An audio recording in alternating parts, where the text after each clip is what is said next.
Hi, I am Joe, an artificially generated newscaster, and here is a quick recap of the most important February happenings in the cyber world. Let's start with some high-profile events in cybersecurity. First off, OpenAI accused the New York Times of hacking ChatGPT.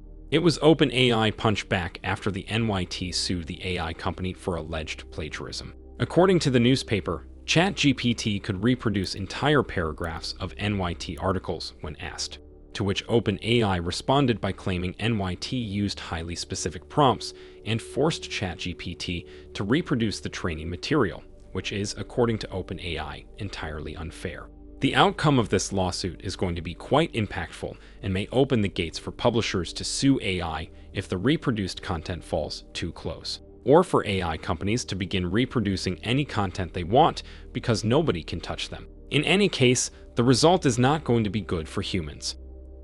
In other news, ExpressVPN landed in a bit of trouble in early February.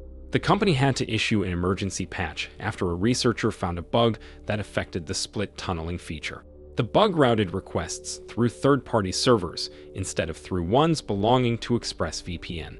At first, they disabled split tunneling altogether and then issued a patch that addressed the issue. While the bug was relatively minor and affected only a small portion of the user base, the company has to be commended for acting so promptly. A few days before this event, a curious case unfolded in the state of Georgia. A murder suspect has been released from jail after a cyberattack disabled some of the county's systems. The phone lines went down after the government got hit with ransomware, and in the ensuing confusion, jailers were unable to properly identify a suspect, so they released him, which turned out to be a wrong choice. Overall, the attack on the county was massive and caused lots of trouble after the cybercriminals encrypted systems and stole data. And those cybercriminals were LockBit, the largest ransomware cartel in the world.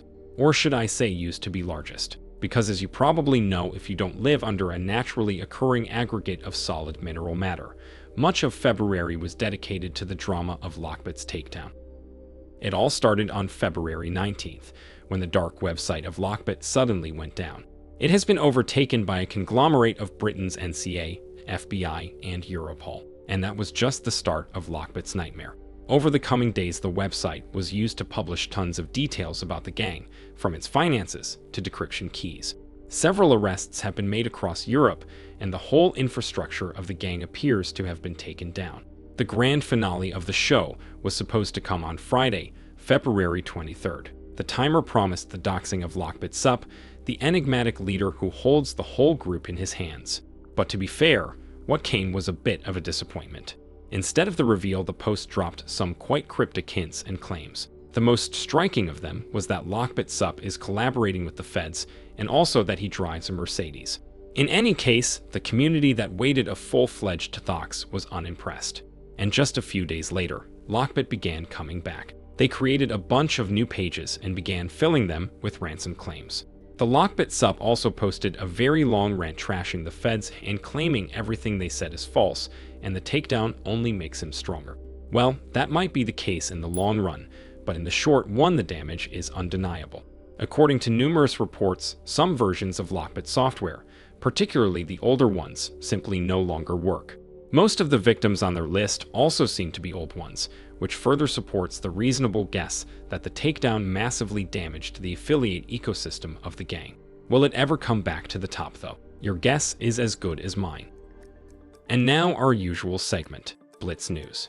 A viral story was claiming that a cyber attack on a Swiss webpage was performed by 3 million toothbrushes. And as it very quickly turned out, this story was entirely fake, false, and a result of very deliberate mistranslation.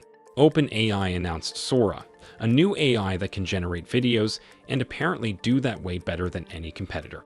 Canada announced banning Flipper Zero, a popular pen testing tool that can be used in various sorts of crime. And finally, a post on a hacker forum claims to have leaked a database of over 200,000 Facebook Marketplace accounts. And that's the end of that. What a month it was, right? I've done 2 full videos on the LockBit takedown, so if you want to know more about it, check them out, and see you in the next one.